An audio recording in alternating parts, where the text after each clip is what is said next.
I grew up on a beef farm in Missouri, and like everybody else that raises livestock, we had to raise a lot of our own feed to stay in business economically. And we raised corn and soybeans and hay, and you grind this material up into a flour, you make pellets, you add vitamins and minerals and trace minerals to this pellet, and you feed those calves for about 6 to 9 months before you ship them off to market, maybe to be butchered, maybe to other feeders, and you always save back the very best ones for yourself, and you knock them in the head and eat them. It's a real simple cycle on the farm.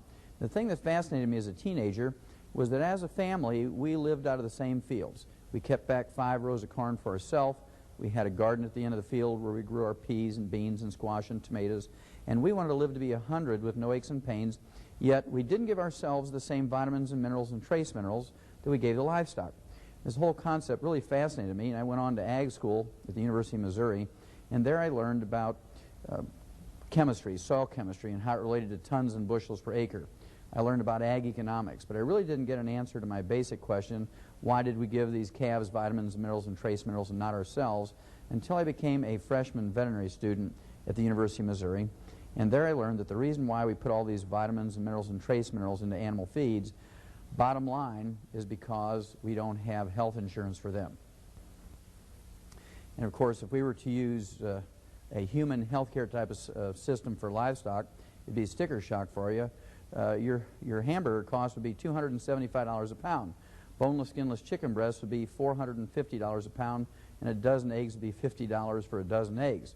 So we learned that we could keep the price of animal products such as meat and dairy and poultry and eggs down to where the average American could afford them simply by reducing or eliminating health care costs. And we do this in animals by preventing and curing diseases with nutritional formulas. Now, that whole concept fascinated me all through veterinary school. And while the other vet students were playing bridge and throwing horseshoes during breaks, I spent a lot of my time in the library studying more nutrition.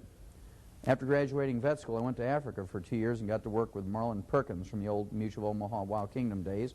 And that was kind of a kick. I got to play Frank Buck and trudge all over Central and South Africa using the tranquilizer gun and moving elephants and rhino all over the continent of Africa and Europe and the United States.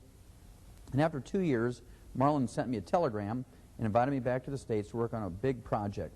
He'd actually gotten a $7.5 million grant from the National Institutes of Health, and this was to study pollution, the environment, and the ecology. This was more than 35 years ago. And my job as the wildlife veterinarian on the project was to do autopsies of animals that died of natural causes in the big zoos around the United States. And I was supposed to identify a species of animals that were ultra-sensitive to pollution. And we're going to use that animal much like the old coal miners used to use canaries. Remember how that story goes? They take the canaries down into the mine, and if methane gas or carbon monoxide were to leak into the mine, the canaries were more sensitive than men, and they would drop off the perch and die long before the men were in danger of suffocating or blowing up. Well, to make a long story short, after some 12-plus years working directly with Perkins at the St. Louis Zoo, the Brookfield Zoo in Chicago, the National Zoo in D.C., L.A. Zoo, and many other large zoos around the United States, I had done some 17,500 autopsies on over 454 species of animals, plus 3,000 human beings for a comparison. And what I learned was that every animal and every human being who dies of natural causes dies of a nutritional deficiency disease. And I got all excited about nutrition again, and I wrote 75 scientific papers that were in medical journals and veterinary journals, international pathology journals. I wrote some 15 chapters for 8 multi-author textbooks. I wrote a textbook of my own that was 1,000 pages and 2,000 illustrations. And through the news releases of the large universities I worked with, I was on 20/20 with Hugh Downs and Geraldo before he got his nose broke for the first time. And through the news releases, again, through the universities, I was in some 1,700 newspapers around the world through the UPI and AP Newswire service. And with all this public exposure and with all this scientific exposure, I couldn't get people who are in a position of authority, either in medical research or in government, to get too excited about preventing and curing diseases in human beings with nutrition like we did in animals. So I got frustrated enough, I went back to school up in Portland, Oregon, became a physician, and I practiced there for 12 years as a general family practitioner, and I used everything that I had learned in veterinary nutrition in my human patients. And of course, this was no surprise to me that the concept works just as well in people as it does in animals. There are 90 essential nutrients, 60 minerals, 16 vitamins, 12 essential amino acids, and 3 essential fatty acids. And they're called essential nutrients for 2 reasons. Number one, our bodies cannot manufacture them. We must consume these essential nutrients every day, either as food or as a supplement. Number two, if any one of these 90 essential nutrients is missing for a couple of weeks, couple of months, couple of years, you get on the average 10 deficiency diseases. 10 deficiency diseases times 90 essential nutrients, that's 900 diseases that are preventable with proper supplementation. And the nice thing about this concept is, if you have any of these 900 deficiency diseases and you supplement properly, you have every honest expectation of getting some significant benefit. Many people will get 100% better.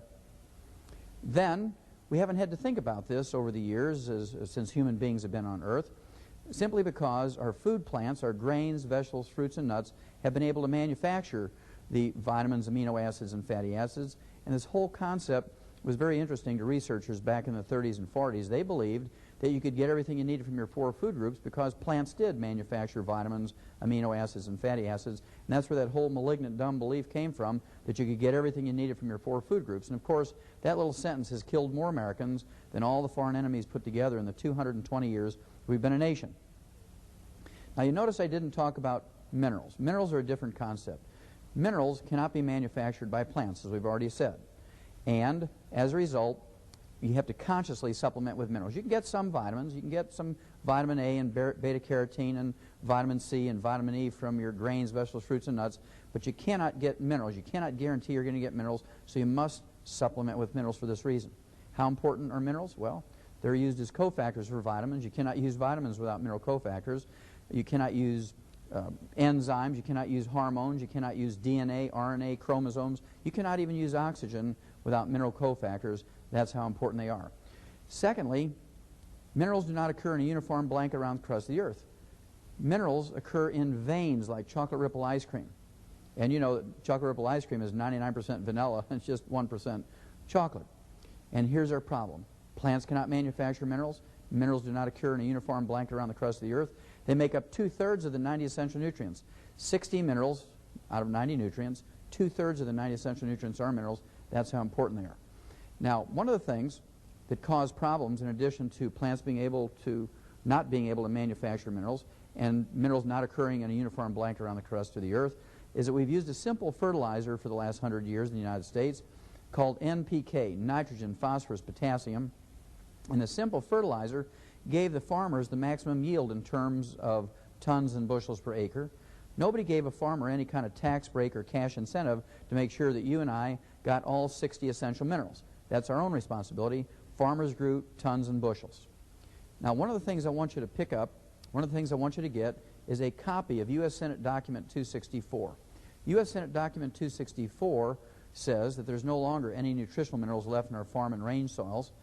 And as a result, the grains, vegetables, fruits, and nuts that are grown there are minerally deficient. And as a result, the animals and people who eat these minerally deficient grains, vegetables, fruits, and nuts get mineral deficiency diseases. And the only way to prevent and cure them is with mineral supplementation. Now, to me, the scary thing about U.S. Senate Document 264 is that it was written and published in 1936. 1936. And at that time, we began to put vitamins and minerals and trace minerals into animal feeds to make up the difference. And, of course, since that time, we've been able to prevent and cure all kinds of diseases in animals with these nutritional formulas. Unfortunately for human beings, we got wonder drugs in 1936. We got sulfa drugs in 36. We got penicillin in 38.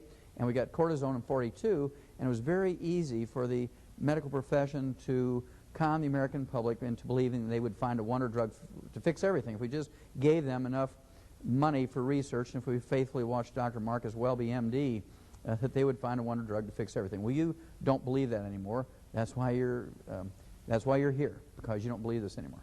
You cannot get everything you need from your 4 food groups, and you must supplement with your vitamins and your minerals.